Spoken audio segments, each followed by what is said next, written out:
হযরতে আব্দুল্লাহ ইবনে মাসউদ রাদিয়াল্লাহু তাআলা আনহু বলেছেন, কোন লোক মহানবী সাল্লাল্লাহু আলাইহি ওয়াসাল্লামের সর্বশেষ উপদেশ যদি জানতে চায় তাহলে সে যেন কোরআনুল কারীমের এই সূরাতুল আনআমের 151 নম্বর আয়াতটি তেলাওয়াত করে বা ফলো করে। অর্থাৎ নবীজির সর্বশেষ উপদেশ জাতির জন্য, উম্মতের জন্য কি ছিল, এটা কোনো ব্যক্তি যদি জানতে চায় তাহলে সেই ব্যক্তি যেন সূরাতুল আনআমের 151 নম্বর আয়াতে কারিমা তেলাওয়াত করে। এই আয়াতে কারিমা নিয়ে যেন সে গবেষণা করে। এই আয়াতের ভিতরে আল্লাহ পাক মূলত 5টি মেসেজ দিয়েছেন, যে 5টি মেসেজ মানবতার মুক্তির জন্য, কল্যাণের জন্য মহা উপকারী। এই 5টি বিষয় কোনো ব্যক্তি যদি এই দুনিয়ায় পালন করতে পারে, 5টি বিষয়ে যদি সতর্ক থাকতে পারে, সচেষ্ট হতে পারে, তাহলে ইহকালীন কল্যাণ, পরকালীন মুক্তি ওই ব্যক্তির জন্য মিলবে ইনশাআল্লাহ। আসুন আল্লাহ পাক কি বলছে এগুলো আমরা আল্লাহ পাকের ভাষায় জানি। আল্লাহ পাক বলেন, قُلْ تَعَالَوْا أَتْلُ مَا حَرَّمَ رَبُّكُمْ عَلَيْكُمْ أَلَّا تُشْرِكُوا بِهِ شَيْئًا وَبِالْوَالِدَيْنِ إِحْسَانًا। আল্লাহ রাব্বুল আলামিন বলেন, নবী আপনি বলে দিন, তাআলাও তোমরা আসো, আতলু মা হাররামা রাব্বুকুম আলাইকুম, আমি এখন তোমাদেরকে ওই সমস্ত বিষয় পাঠ করে শোনাবো যে সমস্ত বিষয় আল্লাহ রাব্বুল আলামিন আমাদেরকে এবং তোমাদেরকে হারাম করেছেন, তোমাদের জন্য হারাম করেছেন। অর্থাৎ আল্লাহ পাক যেই বিষয়গুলি আমাদের জন্য এবং তোমাদের জন্য হারাম করেছেন, নিষিদ্ধ করেছেন, এই বিষয়গুলি আমি এখন পাঠ করে তোমাদেরকে শোনাবো। আল্লাহ নবীকে অর্ডার দিচ্ছেন, নবী এই কথা আপনি বলে দেন। এর ভিতর থেকে 1 নাম্বার আল্লাহ পাক বলেন, আল্লাহ তুশরিকু বিহি শাইআ। 1 নাম্বার হচ্ছে আল্লাহর সঙ্গে কাউকে শরীক স্থাপন করা যাবে না। নবীজিকে আল্লাহ পাক বলছেন, নবী আপনি তামাম মুসলিম মিল্লাত, গোটা বিশ্ববাসীকে জানিয়ে দিন যে ওরা যেন আমার সঙ্গে কাউকে শরীক স্থাপন না করে। বলুন সুবহানাল্লাহ।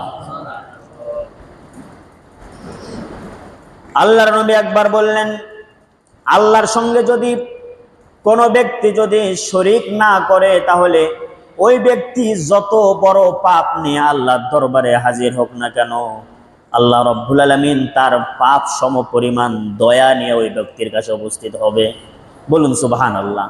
ব্যক্তি যত বড় পাপ নিয়ে আল্লাহর দরবারে উপস্থিত হোক না কেন, আল্লাহ তত বড় ক্ষমা নিয়ে তার দরবারে উপস্থিত হবে। অর্থাৎ আল্লাহ পাক ইচ্ছা করলে ওই ব্যক্তিকে মাফ করে দিবে। বলুন সুবহানাল্লাহ। যদি শিরিক না থাকে। সাহাবী বলল, ওয়াইন জানা ওয়াইন সারাকা, লোকটি যদি ব্যভিচার করে অথবা যদি চুরি করে তবুও কি আল্লাহ তারে মাফ করে দিবে?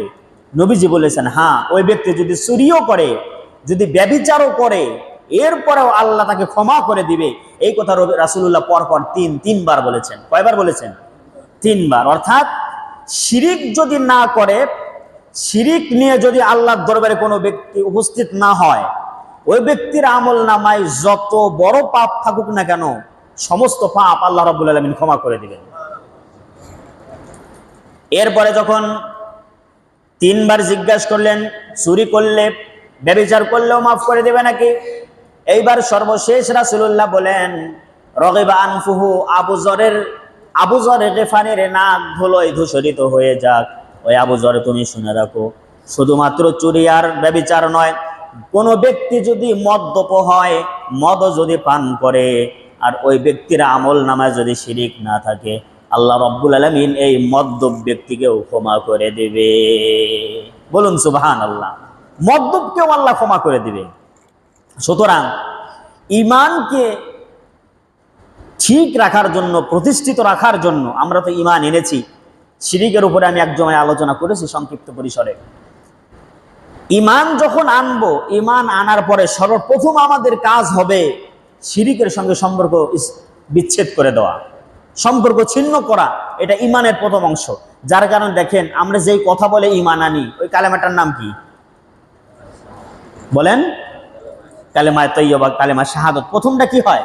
লা ইলাহা ইল্লাল্লাহু মুহাম্মাদুর রাসূলুল্লাহ সাল্লাল্লাহু আলাইহি ওয়াসাল্লাম। এই কালেমায় দেখলাম এখানে প্রথমেই দেখেন শিরিককে চিরতরে নির্মূল করা। লা ইলাহা, নেই কোনো মাবুদ আল্লাহ ছাড়া। লা মানে না, নেই। ইলাহা কোনো মাবুদ, ইল্লাল্লাহ আল্লাহ ছাড়া কোনো মাবুদ নাই। এই জায়গায় আমাদের সমস্ত আকীদা পরিষ্কার হয়ে যায়, পরিশুদ্ধ হয়ে যায়। অর্থাৎ আল্লাহ ছাড়া কেউ নাই, ইলাহ নাই। ইলাহ শব্দের অর্থ কি? ইলাহ শব্দের অর্থ হচ্ছে রব, আল্লাহ যিনি আমাকে সৃষ্টি করেছেন, খালেক যিনি আমাকে সৃষ্টি করেছেন, রব যিনি আমাকে সব দেখেন। এক কথায় যদি আমি বলি, ব্যক্তির প্রয়োজন তার দরখাস্ত করার পূর্বে যিনি মিটিয়ে দেন তিনি হচ্ছেন আমাদের রব। তা সুবহানাল্লাহ বললেন না? অর্থাৎ বান্দার প্রয়োজন বা সৃষ্টির প্রয়োজন বিনা দরখাস্তে যিনি পূরণ করে দেয় তিনি হচ্ছেন রব। বলবেন কিভাবে? আচ্ছা বলেন তো দেখি, মাতৃগর্ভে যখন আমরা ছিলাম, দুনিয়া যখন আগমনের সময় হয়ে গেল, আমরা কি আল্লাহর দরবারে বরাবর দরখাস্ত লিখেছিলাম যে আল্লাহ, দুনিয়াতে এখন আমি যাচ্ছি, তো দুনিয়া দেখার জন্য তো আমার চোখ প্রয়োজন, দুইটা চোখ আমারে দিও। এই কথা আমরা কয়জন দরখাস্ত করেছিলাম? হাত তুলেন তো দেখি। কেউ করছে ভাই? কেউ করে নাই। তাহলে চোখ যে দুনিয়ায় আসার পরে লাগবে এটা দরখাস্ত করে নাই কেউ, কিন্তু দুনিয়ায় আসার পরে যে চোখের প্রয়োজন হবে এই প্রয়োজনটা অনুভব করেছেন কে? চিৎকার মেরে বলুন কে? আল্লাহ সুবহানাহু ওয়া তাআলা। এইজন্য আল্লাহ রাব্বুল আলামিন বলেন, গোলাম আমি তোমার এমন রব, আমি তোমার এমন স্রষ্টা, তোমার প্রয়োজন তোমার প্রয়োজন যেইটা, এইটা তোমার দরখাস্ত করার পূর্বে আমি আল্লাহ পূর্ণ করে দিয়েছি। এই জন্যই আমি রব, তোমার সমস্ত প্রয়োজন বিনা দরখাস্তে আমি আল্লাহ পূরণ করে দেই। এটা একটা চোখের উদাহরণ দিলাম মাত্র। এরপরে ব্রেন, হাত, কিডনি সব আল্লাহ ডবল ডবল দিয়েছেন। মানুষের কিডনিতে একটা হলে দেহ চলে কি চলে না? আল্লাহ দুইটা দিয়েছেন, ডবল দিয়েছেন, ডবল সার্ভিস। বান্দা যদি কোনো কারণে যদি একটা কিডনি যদি ড্যামেজ হয়ে যায়, আর একটা কিডনি দেয়া যেন বান্দার শরীর চলতে পারে। চোখ যদি একটা দেয় তাহলে আল্লাহ যথেষ্ট হয়ে যেত, একটা দিয়ে গোটা পৃথিবী দেখা যায়।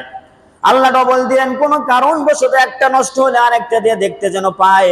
এমনি ভাবে আল্লাহ রাব্বুল আলামিন বলেন, গোলাম তোমরা আমার দরবারে উত্থিত হবে, 1 নাম্বার শিরিকের সঙ্গে সম্পর্ক বিচ্ছিন্ন করতে হবে।